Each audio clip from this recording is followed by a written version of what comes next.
beaucoup de choses en VO. On commence par une curiosité. Il y a un truc que je cherchais depuis très longtemps. Je bois mon café. Il y a un truc que je cherchais depuis très longtemps.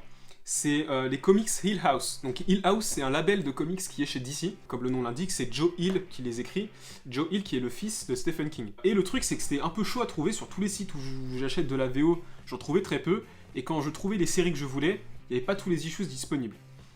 Du coup, quand j'ai vu que Comic Zone avait l'édition hardcover d'un comics que je cherchais depuis très longtemps, ça a été un stand-by. Mesdames et messieurs, on va parler de The Dollhouse Family. Alors, truc très chelou, quand je l'ai reçu, tu vois, donc il y avait la photo sur le site et tout, et quand je l'ai reçu, je vois ça là.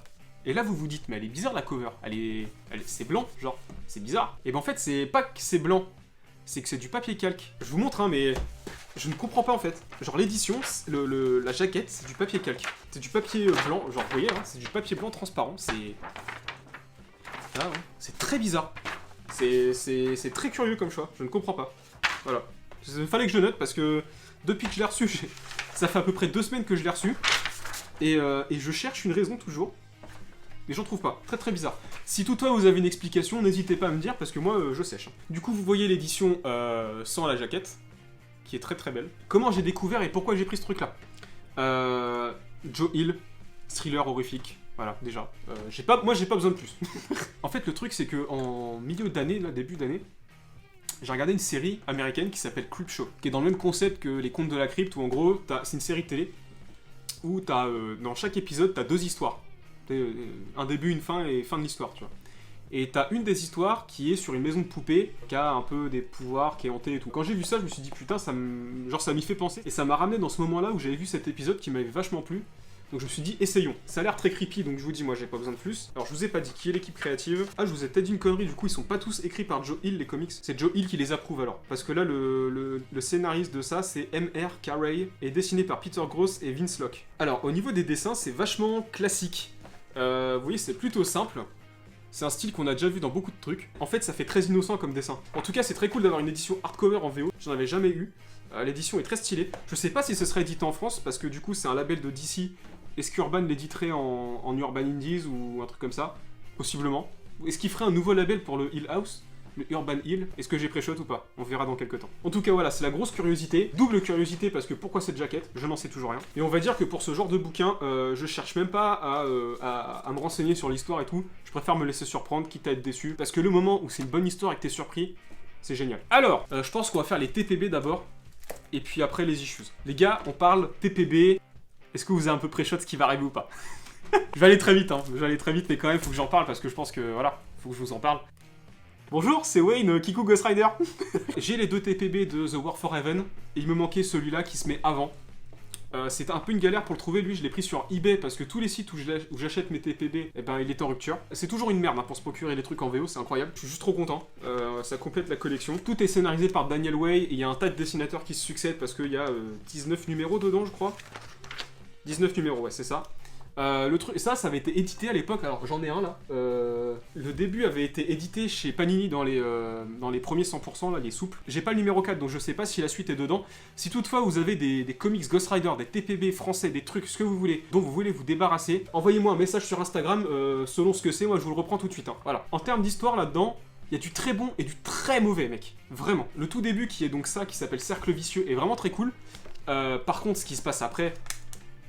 Pourquoi? Parce que le dessin est totalement infect. Peut-être que c'est moi parce que j'y tiens beaucoup au personnage, mais on est d'accord que ce dessin-là, c'est nul à chier. Non mais je veux dire, regardez ça, genre c'est nul, c'est naze. C'est naze. Enfin bon, je passerai à côté de ça, mais voilà. Évidemment, je le dévorerai.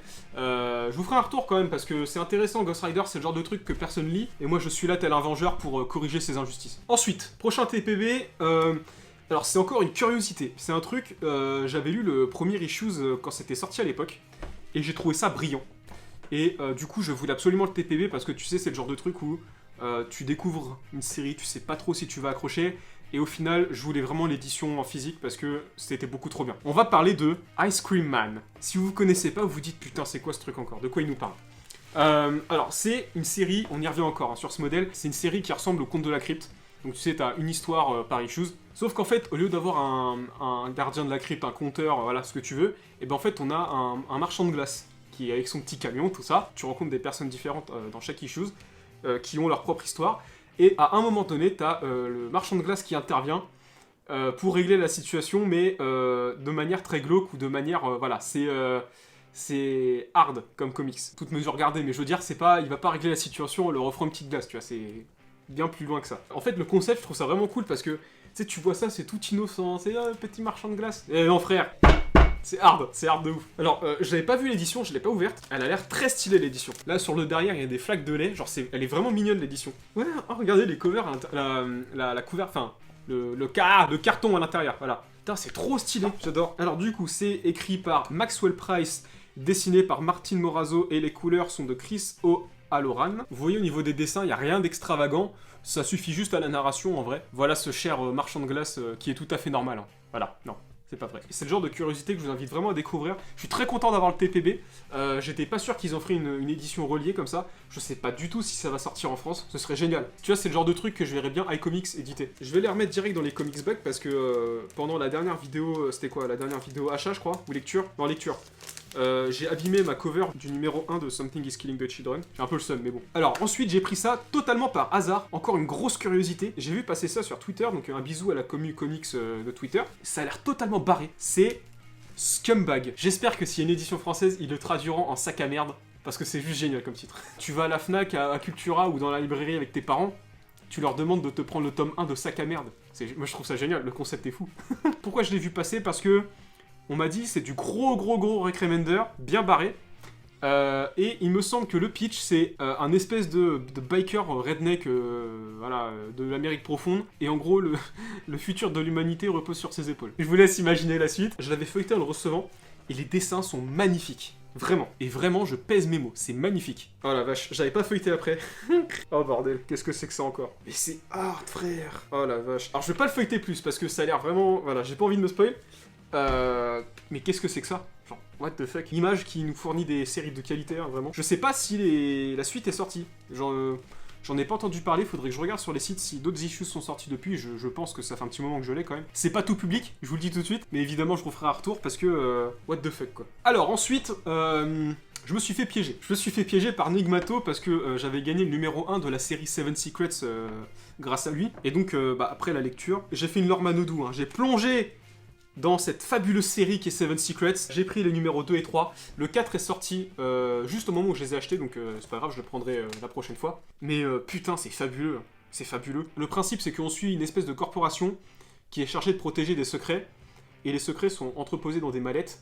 Et les mallettes sont protégées par un porteur et un gardien qui protège le porteur. Et typiquement, ce comic, c'est un film d'action sur papier. T'as beaucoup de courses-poursuites, t'as beaucoup de scènes très véloces comme ça, tu vois. Et les dessins de Daniele Di Nicolo, comment ils font le taf, oh, c'est magnifique. Je vais pas les ouvrir parce que j'ai pas du tout envie de me spoil, mais ah ouais, c'est incroyable, c'est fabuleux. Si vous aimez les séries d'action, jetez-vous là-dessus. Je l'ai pas dit, mais c'est scénarisé par Tom Taylor, qu'on va voir dans le titre, qui est juste après. C'est une série de chez Boom. Boom, j'ai été un peu dur parce que Something is Killing the Children, j'ai vraiment pas accroché. C'est un éditeur qui sort beaucoup de grosses séries dernièrement, et voilà, ça en est une de plus, et j'ai vraiment très hâte de le lire. On va terminer avec une série. Je les remercie de m'avoir piégé, et je le remercie de m'avoir mis sur le coup Nigmato, parce que le titre dont on va parler, quand le numéro 1 était sorti, j'étais totalement passé à côté, et je m'en suis mordu les doigts. Et quand il en avait quelques numéros disponibles, il m'a dit qu'il en avait, et je l'ai pris direct. On va parler, mesdames et messieurs, de Hellblazer Rise and Fall. Premier truc qu'on doit mentionner, je pense, la taille.